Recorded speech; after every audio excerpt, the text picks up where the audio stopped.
The year was 2347, and the planet called New Busan was the pride of human expansion.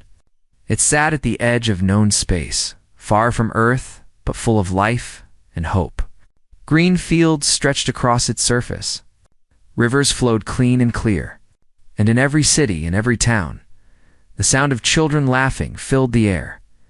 80,000 humans called this world home. 12,000 of them were children. Dr. Yoon-hana stood at the window of her small home, watching her daughter play in the garden below. Kim Sua was 9 years old, with bright eyes and a smile that could warm the coldest room. She was chasing butterflies, the native kind with wings like blue glass, and her laughter rose up to where her mother stood. Hannah smiled. This was why they had come so far from Earth. For moments like this, for a future where children could grow up under alien skies and still know peace. She did not know that peace would end today. The Starlight Academy was the finest school on New Busan. Children from all across the colony attended classes there, learning about science, art, history, and the vast galaxy that surrounded them. That afternoon, 347 children were inside its walls when the sky turned dark. The Veldra ships came without warning. They were large and gray, shaped like floating stones, and they descended from the clouds like a nightmare made real. No one had seen them enter the system. No one had detected their approach. They simply appeared as if the universe itself had betrayed humanity. Captain Li Wu-jin was the first officer to respond. He was young, only 28 years old, but he had sharp instincts and a mind built for crisis. When his console lit up with emergency signals, he did not hesitate. He ran to the command center and began issuing orders, but it was already too late. The Veldra moved fast. Their soldiers, tall creatures with gray skin and 4 arms, poured out of landing craft and surrounded the school. They did not speak. They did not negotiate. They simply began taking children. Parents screamed. Teachers tried to fight back. Local security forces fired their weapons, but Veldra armor absorbed the shots like water-absorbing stones. Within 20 minutes, the school was empty. 347 children. Gone. Dr. Yoon-hana arrived at the scene just as the last Veldra's ship lifted into the sky. She had run the entire way from her home, her lungs burning, her heart pounding. She pushed through the crowd of crying parents and stared up at the gray ships. As they rose higher and higher, Su-Ah was on one of those ships. Her daughter, her only child, Hannah, fell to her knees. The world around her became silent. She could see mouths moving, people shouting, but she heard nothing. There was only the image of those ships disappearing into the clouds, taking everything that mattered with them. Then something changed inside her. The grief did not disappear, but something harder grew beside it.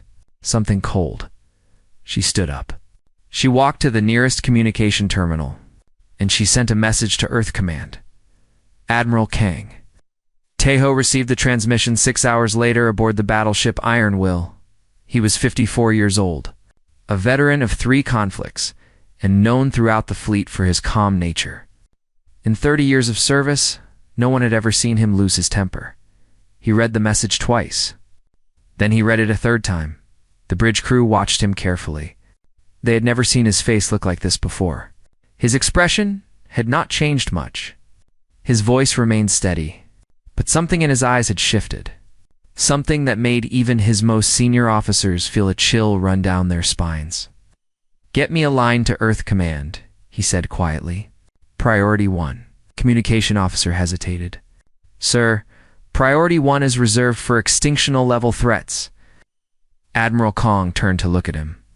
I know what it is reserved for. The officer swallowed hard and opened the channel.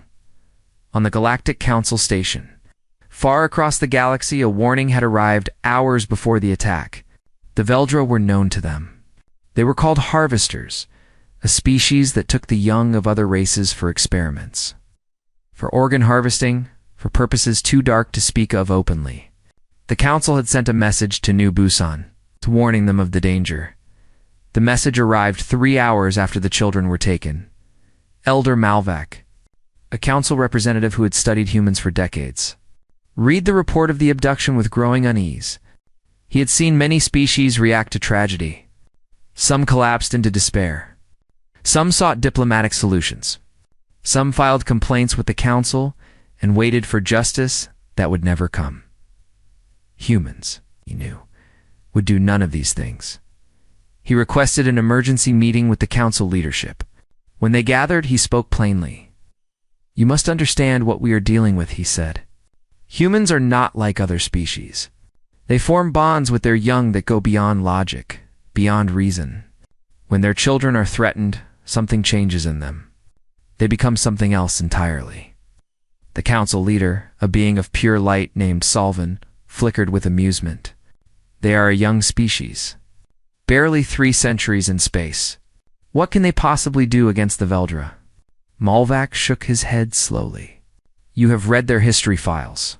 You have seen what they did to each other before they reached the stars. The wars, the weapons, the fury, that was long ago," Salvin replied. "They have evolved." "No," Malvac said, and his voice carried a weight that silenced the room. "They have not evolved. They have simply been waiting. And now, I fear, we are all about to remember why the universe should fear humanity." Back on the Iron Will, Admiral Kong stood alone in his quarters. He looked at a photograph on his desk. It showed a young girl, smiling, holding a small cat. His granddaughter. She lived on Nubus AN. She was one of the 340-7. He set the photograph down gently. Then he walked to the bridge and addressed his crew. "Set course for Earth," he said. "We have work to do." The news spread across human space like fire through dry grass. Every colony, every station, every ship received the same message. Children taken, 347 of them, stolen from their school by an alien species called the Veldra. Within hours, the anger began to build. On Earth, General Park G1 stood before the assembled military council in the deep bunker beneath Seoul. She was 61 years old, small in stature, but immense in presence. She had led humanity's defense forces for 12 years, and in all that time, she had never called an emergency assembly of this level. "You have all seen the reports," she said, her voice steady and cold. "The Veldra attacked without provocation. They took our children. They did not make demands. They did not attempt a negotiation. They simply took what they wanted and left." The room was silent. Generals, admirals, and commanders from every branch of service sat motionless, their faces hard as stone. "I have already issued mobilization orders to every fleet in human space," Gi-1 continued. "As of 1 hour ago, we are at war." No one questioned the decision. No one asked for debate. The vote was unanimous, though no vote was needed. When it came to children, humanity did not discuss. It acted. Admiral Kong Tae-ho arrived at Luna Station 2 days later. His ship, the Iron Will, joined 46 other warships already gathering in orbit around Earth's moon. More were coming. From every corner of human space, ships were changing course, canceling missions, abandoning stations, all heading to one place. On the Galactic Council Station, Ambassador Cho Yunbai requested an emergency audience. She was young for a diplomat, only 35, but she had earned her position through skill and determination. She stood before the assembled council representatives without fear. "I come to you with a simple request," she said. "Give us the location of the Veldra homeworld." The council chamber fell quiet. Hundreds of alien representatives stared at the small human woman standing alone on the central platform, Solvin.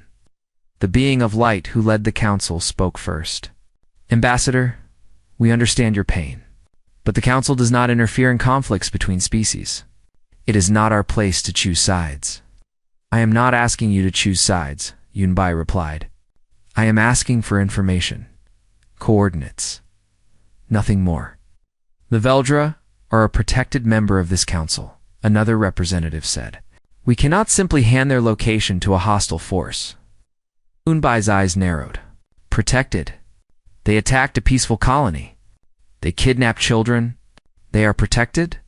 Their cultural practices are their own concern," Solvin said. We do not judge the internal behaviors of member species. Internal behaviors? Yunbai's voice rose slightly. They harvested children from a human world. That is not internal. That is an act of war. The Council does not recognize your claim of war, Salvin replied. You are a young species. You do not yet understand how the galaxy functions. There are protocols, procedures, filing complaints, requesting mediation, allowing time for time. Yunbai cut him off, something no ambassador had ever done before. You want us to wait? To file complaints? While our children are being cut apart in some alien laboratory, the chamber erupted in murmurs. Several representatives looked offended. Others looked afraid. Yuan-Bai took a deep breath. When she spoke again, her voice was calm but carried an edge that made the air feel colder. Let me be clear. We did not come here to ask for permission. We came as a courtesy. Humanity will find the Veldra homeworld with or without your help. We will retrieve our children, and anything that stands in our way will be removed. She turned and walked out of the chamber without waiting for a response. Elder. Malvac caught up with her in the corridor outside. He was tall and thin, with skin like old paper and eyes that had seen centuries of galactic history. Ambassador, he said quietly, you must understand the danger of what you are doing. Yunbai stopped walking. The danger? To whom? To everyone. Malvac glanced around to make sure they were alone. The Veldra have allies. They have been harvesting from lesser species for thousands of years. The Council has always looked away because the Veldra provide certain services. Medical technology, biological research. Research built on the bodies of children, Yunbai said flatly. Malvac nodded slowly.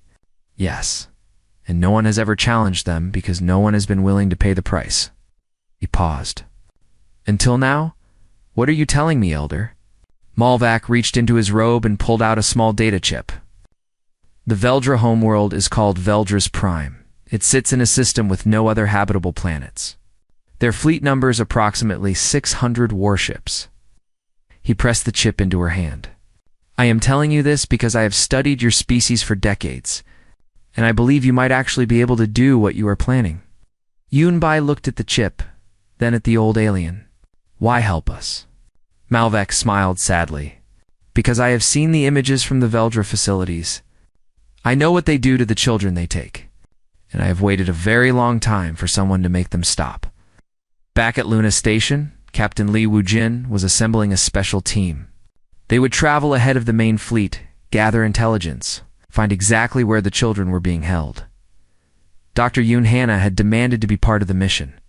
Command had refused at first, but she would not be turned away. My daughter is on that planet, she told Li. I will find her, with or without the fleet's permission.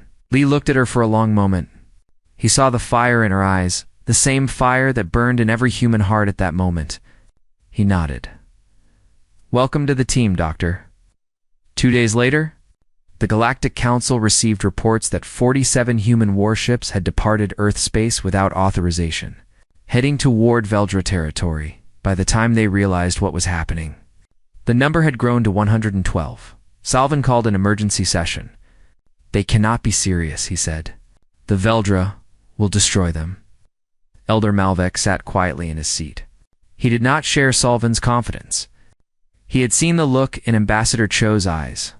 He had read the histories of human warfare, and he knew, with terrible certainty, that the Veldra had made the worst mistake any species could make. They had given humanity a reason to come for them. The Veldra outpost floated in the darkness between stars. It was a small station, used for communication and supply runs. 30 Veldra soldiers guarded it. They believed they were safe. They were wrong. Commander Beeknari led the assault team that struck in the dead of night. She was 40 years old, built like a weapon, with scars across her arms from a dozen battles. Her unit was called Black Tide, and they were the most feared special forces team in human space. The attack lasted for minutes. When it was over, every Veldra soldier was dead, and the station's computers had been stripped of every piece of data they contained. Nari stood over the main terminal. downloading files while her team secured the area. Most of the information was routine: supply schedules, patrol routes, communication logs. But buried deep in the system, she found something else: medical reports. Hundreds of them, all describing experiments performed on children from various species across the galaxy. She read the first report and felt her stomach turn. She read the second and had to look away. By the third, her hands were shaking with rage. "Commander?" one of her soldiers asked. "What is it?" Nari did not answer. She simply copied everything and sent it to the fleet. Then she set the station to self-destruct and led her team back to their ship. The data reached Admiral Kang 3 hours later. He read it alone in his quarters. When he emerged, his face was pale, but his eyes burned with cold fire. He called a meeting of all ship captains. 200 faces appeared on his screen, commanders of warships that had gathered from every corner of human space. Civilian vessels had joined 2 cargo ships and transports retrofitted with weapons by their crews. The fleet had grown larger than anyone expected. "I'm going to share something with you," Kang said. "It will be difficult to see, but you need to understand what we are fighting for."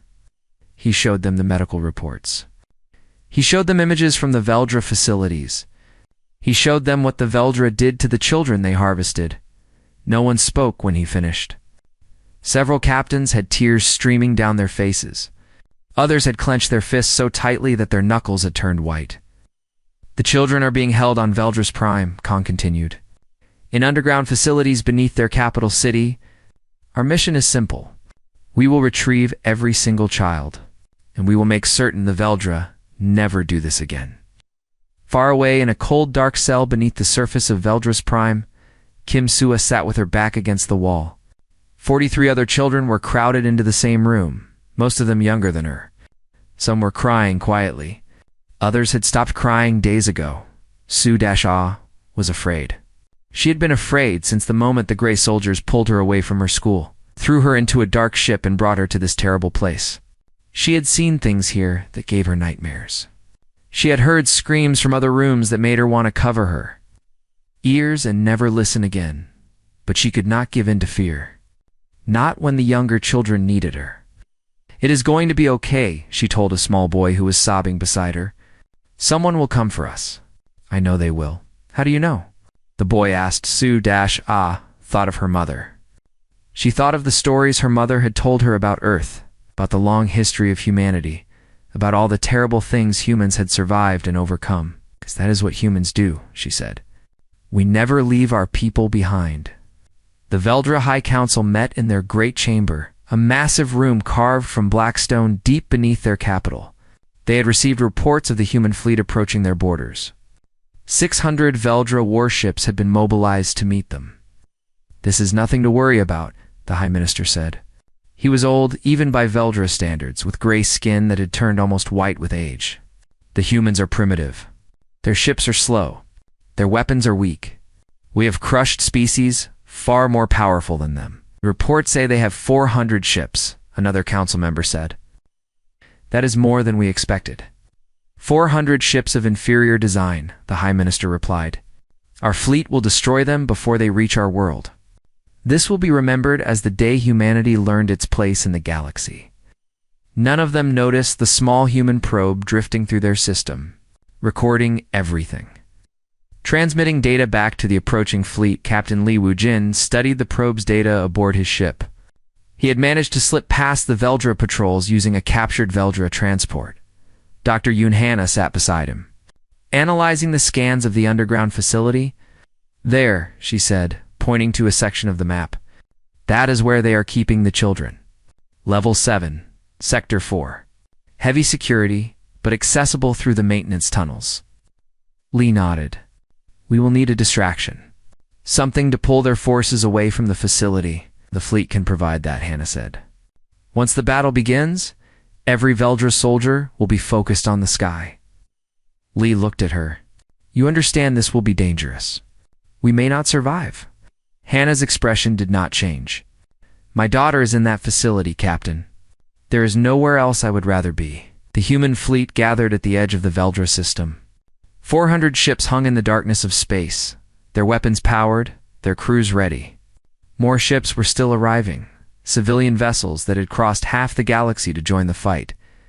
Admiral Kong stood on the bridge of the Iron, All will. and addressed his fleet one final time. We will enter battle against an enemy that has stolen our children. They believe we are weak. They believe we are young. They believe we will fail. He paused, his voice hardening. They are wrong. We do not come to negotiate. We do not come to threaten. We come to retrieve our children. And anything that stands in our way will cease to exist. A roar of approval echoed across the communication channels. Every ship, every crew, every single human in that fleet felt the same burning purpose in their heart. The engines powered up. The fleet moved forward. The hunt was over. The reckoning was about to begin. The Veldra fleet waited at the edge of their system, 600 warships arranged in perfect formation. They had fought many battles over the centuries. They had crushed rebellions, conquered worlds, and harvested countless species. They did not believe this day would be any different. Then the human fleet arrived. 400. Ships burst out of hyperspace in a wave of light and energy. But they did not slow down. They did not stop to form battle lines. They simply kept coming, accelerating toward the Veldra fleet at speeds that should have been impossible. The Veldra commander stared at his screen in confusion. What are they doing? This is not standard battle protocol. He would never understand that humans did not follow standard protocols. Not today. The first wave of human ships released thousands of small drones. The drones were cheap, simple, and packed with explosives. They swarmed toward the Veldra fleet like angry insects. Too small to target effectively, too numerous to ignore. The Veldra ships opened fire. They destroyed hundreds of drones. Thousands more kept coming. Then the drones reached the fleet and began to detonate. Pilot Shin Hu-sung led his squadron through the chaos. He was 26 years old, the youngest ace in the human fleet. With reflexes so fast that other pilots called him supernatural. His fighter danced between explosions and laser fire, moving in ways that seemed impossible. Target the command ship, he called to his squadron. Take out their coordination. 12 fighters followed him through the storm of battle. 3 were destroyed in the first minute. The remaining 9 pushed forward, dodging debris and enemy fire. Ho-sung saw the Veldra command ship ahead, a massive vessel covered in weapons. He pushed his throttle to maximum and activated his targeting system. For the children, he whispered. His missiles struck the command ship's bridge. The explosion tore through the vessel's upper decks. 2 seconds later, Squadron's remaining missiles hit the engine section.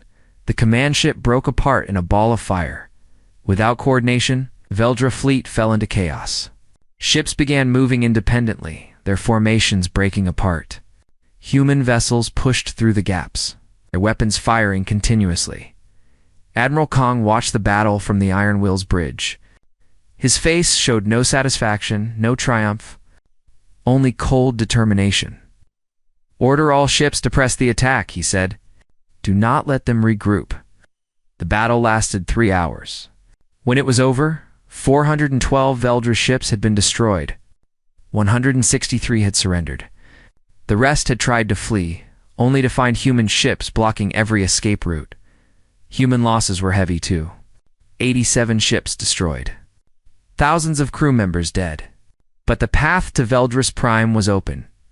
Commander Beak. Nari's dropship broke through the atmosphere as orbital bombardment began around them. Human ships targeted military bases, defense platforms, and government buildings. They avoided civilian areas, but only barely. The message was clear: surrender or be destroyed. The dropship landed hard near the entrance to the underground facility. Nari kicked open the door and led her team into the smoke and fire. Move fast, she ordered. The children are on level 7. They fought through corridors filled with Veldra soldiers. The aliens were tall and strong, with 4 arms and armor that could stop most weapons. But Nari's team had trained for this moment. They knew exactly where to aim, exactly how to move, exactly how to kill. Dr. Yoon Hana followed close behind, a medical kit on her back, and a weapon in her hands. She had never fired a gun before this mission. Now, she moved through the battle like she had been doing it. Her whole life, they reached level 7 after 20 minutes of fighting. The door to Sector 4 was sealed with heavy locks. Nari placed charges on the door. Everyone back. The explosion blew the door inward. Smoke and dust filled the corridor. Through it, Hannah could see a large room beyond. She ran forward before anyone could stop her. The room was full of children. Hundreds of them, from dozens of species, all huddled together in the darkness. They looked up at the humans with wide, frightened eyes. Hannah screamed, "Sua, where are you?" For a moment, nothing happened. Then a small figure pushed through the crowd of children. A girl with messy hair and torn clothes, thin from hunger but alive. So wonderfully, beautifully alive, Mom. Hannah dropped to her knees and caught her daughter in her arms. She held her tight, so tight as if she could make up for every moment they had been apart. "I knew you would come," Sua whispered. "I told everyone. I said someone would come." Hannah could not speak. Tears streamed down her face as she held her daughter. Around them, other children began to move toward the soldiers. They were scared but hopeful, reaching out for help they had stopped believing would ever arrive. "All teams," Nari said into her radio, "we have the children. Begin evacuation immediately." On the surface, the Veldra High Council received word that their facility had been breached. The High Minister stared at the report in disbelief. "How is this possible?" he demanded.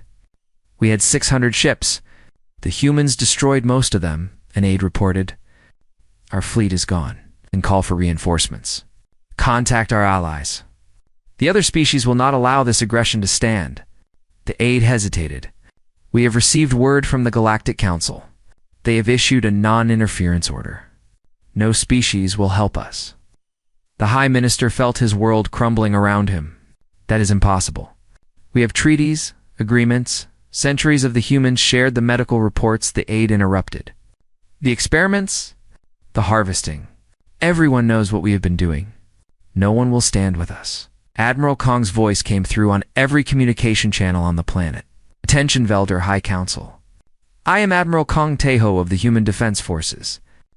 You have 1 hour to surrender unconditionally. If you refuse, we will destroy every military installation, every government building, and every piece of infrastructure on your planet. You will be sent back to the Stone Age. The choice is yours." The High Minister looked at his council members. They looked back at him with fear in their eyes. "We cannot surrender," he said.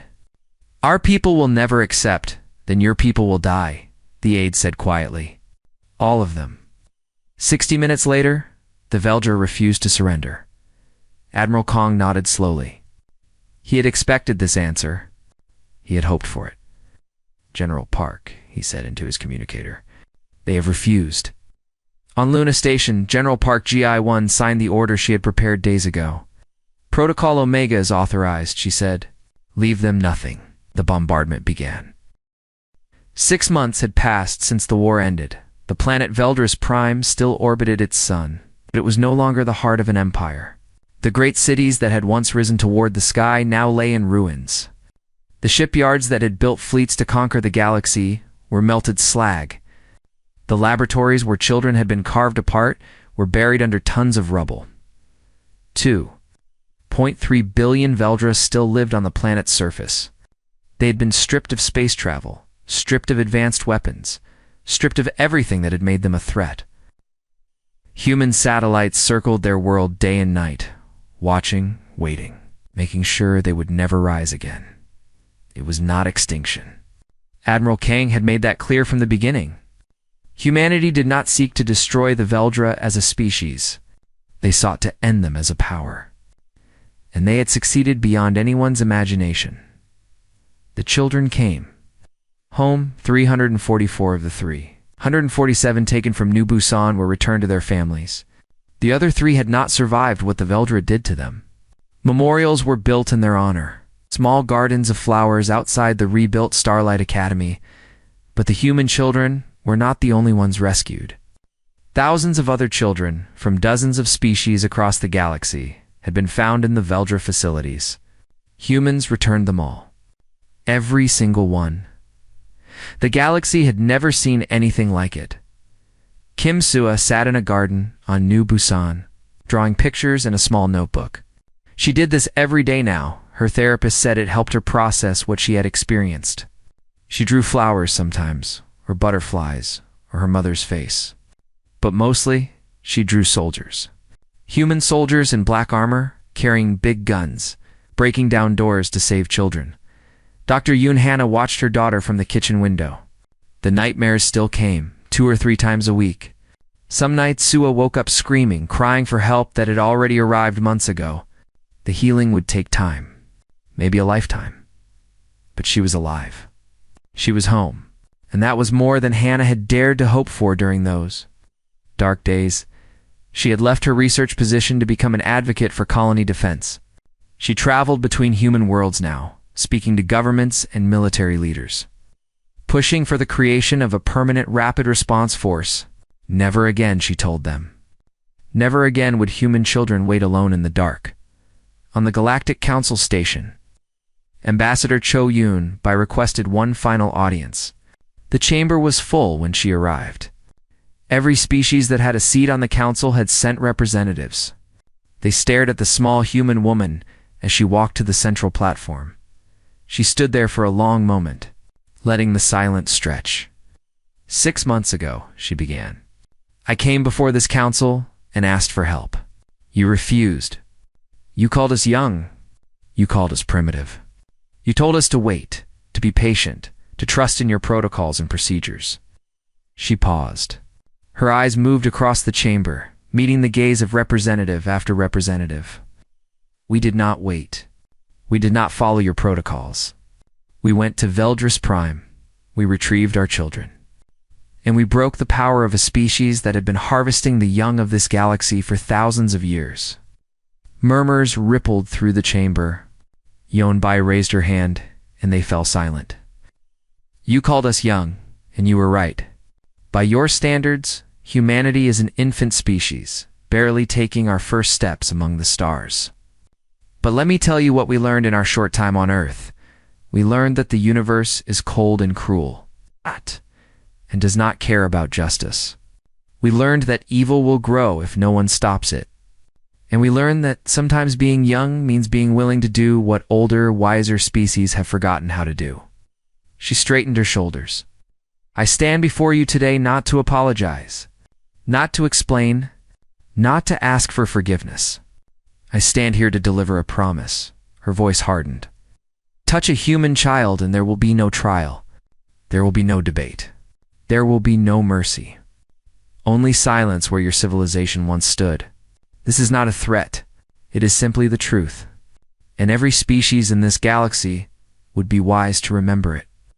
She turned and walked out of the chamber. No one tried to stop her. No one said a word.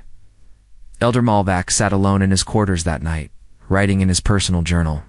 He had kept records for centuries, documenting the rise and fall of species across the galaxy. Now he added a new entry. Today, I witnessed something that has not happened in 10,000 years. The Galactic Council was silenced by a species younger than most of our buildings. The humans have sent a message that will echo through history. They will burn the stars themselves to protect their young. And I believe every word. He set down his pen and looked out the window at the distant stars. The universe has changed. I do not know if it has changed for better or worse. But I know this. I am glad I lived to see it. Admiral Kung Tae-ho retired from service 3 months after the war ended. He had given 40 years of his life to the fleet and he was tired. But before he left, he made one final visit. The memorial for the 3 children who did not come home was a small garden near the center of New Busan's capital. Each child had a tree planted in their memory. Young trees that would grow tall over the years. Kong stood before his granddaughter's tree. She had been 7 years old. She had loved cats and strawberry ice cream and stories about space explorers. She had died on a cold table in a Veldro laboratory, alone and afraid. He had not been able to save her. That failure would haunt him for the rest of his life. I am sorry, he whispered. I should have been faster. I should have stopped. There were no words that could undo what had happened. No victory that could bring her back. He could only stand there, an old man with tears on his face, and hope that somewhere, somehow, she knew that he had tried. Years passed. Kim Sua grew up. She graduated from school with honors. She applied to the Fleet Academy. On her application, under the question reason for enlistment, she wrote 7 words that made the reviewing officers fall silent. So no child. Waits alone again. She was accepted immediately. On her first day at the academy, she walked past a large statue in the main courtyard. It showed a group of soldiers breaking through a door, light streaming in behind them. The plaque at the base read, "We came for our children." Hua stopped and looked up at the statue for a long moment. She remembered the sound of that door exploding. She remembered the light flooding into the darkness. She remembered her mother's voice, calling her name.